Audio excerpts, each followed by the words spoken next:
আসসালামু আলাইকুম সুপ্রিয় এসএসসি পরীক্ষার্থী 2025। আশা করি তোমাদের পরীক্ষা ভালো হয়েছে। আমরা বেসিক্যালি তোমাদের ইংরেজি প্রথম পত্রের যে সাজেশন দিয়েছি সেই সাজেশন থেকে মাশাল্লাহ 100% কমন বলা যায়, সকল বোর্ডেই বলা যায় যে 100% কমন আসছে।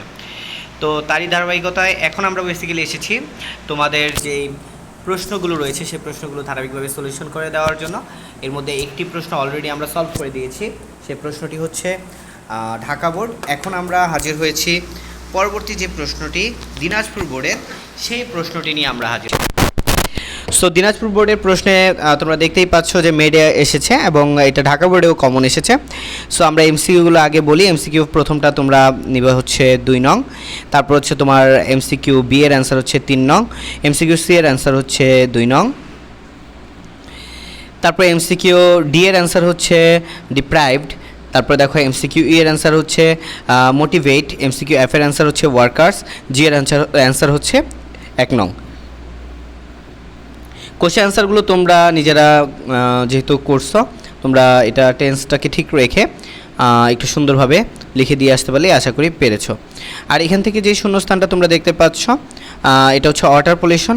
সো ওয়াটার পলিউশনের শূন্যস্থান ফার্স্টে যেটা হবে water is all around us. হ্যাঁ, সো এরপরে অ্যান্সার হবে ভাইটাল, তারপরে অ্যান্সার হবে পলিউটেড, তারপর অ্যান্সার হবে হচ্ছে স্টেপস বা অ্যাকশনস, তারপরে সোর্সেস।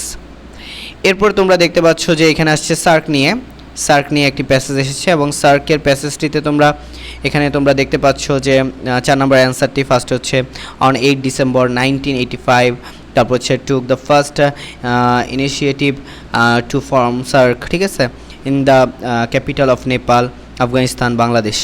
5 নম্বর সামারি তো নিজেদের মতো লিখবা। এইখানে তোমরা দেখতে পাচ্ছ হচ্ছে যে ম্যাচিংটা রয়েছে গ্লোবাল ওয়ার্মিং, সেই ম্যাচিংয়ের অ্যান্সারটা তোমরা দেখতে পাচ্ছ নিচে এ প্লাস এর সাথে তোমরা দেখতে পাচ্ছ 4 নং।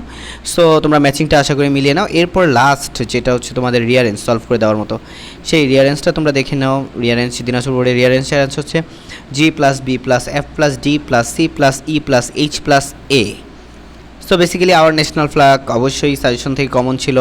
তারপর হচ্ছে তোমাদের এইখানে দেওয়া আছে হজরত আব্দুল কাদের জিলানির যেই গল্পটা আছে সেই গল্পটা, মানে ক্রিয়েটিভ কোশ্চেন আসে নাই, এইখানেও তোমাদের কমন আছে, এইখানেও তোমাদের কমন আছে। সো এই ছিল বেসিক্যালি তোমাদের এই প্রশ্নটি দিনাজপুর বোর্ডের সলিউশন। সো নেক্সট কে কোন বোর্ডের সলিউশন চাচ্ছ একটু কমেন্ট করে জানাও। আল্লাহ হাফেজ, দেখা হচ্ছে পরের ভিডিওতে। আসসালামু আলাইকুম।